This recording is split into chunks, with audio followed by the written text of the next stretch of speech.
Chapter 9 ત્રિકોણમિતિનો ઉપયોગ દાખલા number 4 ટાવરના પાયાથી 30 metre દૂર રહેલા જમીન પરના એક બિંદુથી ટાવરની ટોચના ઉત્સેદ કોણનું માપ 30 અંશ છે તો ટાવરની ઊંચાઈ શોધો।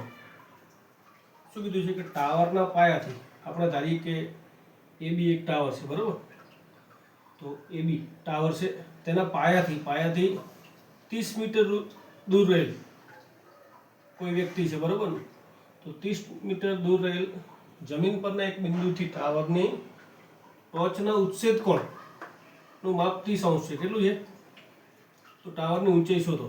તો આપણે જોઈશું કે અહીં AB ટાવર દર્શાવે, જેમાં A ટાવરની ટોચ છે અને બિંદુ C શું છે? નિરીક્ષણ બિંદુ છે, મતલબ કે કોઈ વ્યક્તિ અહીંથી ટાવરની ટોચને જુએ છે, એટલે અહીંથી જુએ છે એટલે એ આપણને શું છે કે ટાવરની ટોચ છે અને C બિંદુ નિરીક્ષણ બિંદુ છે। આથી શું બનશે? અહીં જોઈ શકાય કે ત્રિકોણ ABC, તો ABCમાં ખૂણો B 90 અને ખૂણો C જે ઉત્સેદ કોણ હતો એ કેટલો છે? તો કે 30 મળે છે। અને BC બરાબર શું કીધું છે કે 30 મીટર દૂર રહેલા, તો ટાવરના જે પાયાથી 30 મીટર દૂર, તો BC નું માપ કેટલું આપેલું છે? તો 30 મીટર રહેશે। હવે આપણે tan લઈ શકીએ અને cot પણ લઈ શકીએ। સાહિત્યમાં cot આપેલું છે, આપણે એનો ઉપયોગ કરીશું, બાકી tan પણ લઈ શકાય। tan આપણને ખબર છે, tan એટલે કે સામે ભાગ્યા પાસે, પણ એ પાસે આપેલા હતા એટલે શરૂઆતમાં આપણે cot નો ઉપયોગ કરીશું, બરાબર ને? તો cot C = BC/AB, BC/AB, તો પાસે આપેલું હતું એટલે આપણે cot નો ઉપયોગ કર્યો, BC/AB માટે cot 30 બરાબર, કેમ કે કિંમત કેટલી આપેલી? 30 આપેલી છે, તો cot 30 બરાબર BC ની કિંમત કેટલી? તો કે 30/AB। હવે AB અને જો cot 30 ની કિંમત આપણે વર્ગમૂળ 3 મૂકીશું, હવે શું થશે કે બંને જગ્યા ચેન્જ થશે। AB ની જગ્યા પર વર્ગમૂળ 3 આવી જશે, વર્ગમૂળની 3 ની જગ્યા ઉપર AB આવશે, બરાબર ને?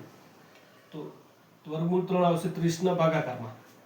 હવે શું કરીશું કે છેદમાં વર્ગમૂળ 3 છે, તો આપણે કરણી લઈશું, અંશ અને છેદની કરણી, વર્ગમૂળ 3 વડે ગુણીશું અને ભાગીશું, તો આપણને આગળ શું મળશે કે વર્ગમૂળ 3 ગુણ્યા વર્ગમૂળ 3 એટલે 3 થઈ જશે, અને ઉપર થશે 30 વર્ગમૂળ 3, 30/3 એટલે કેટલા થશે? 10 થશે, એટલે કે 10 વર્ગમૂળ 3।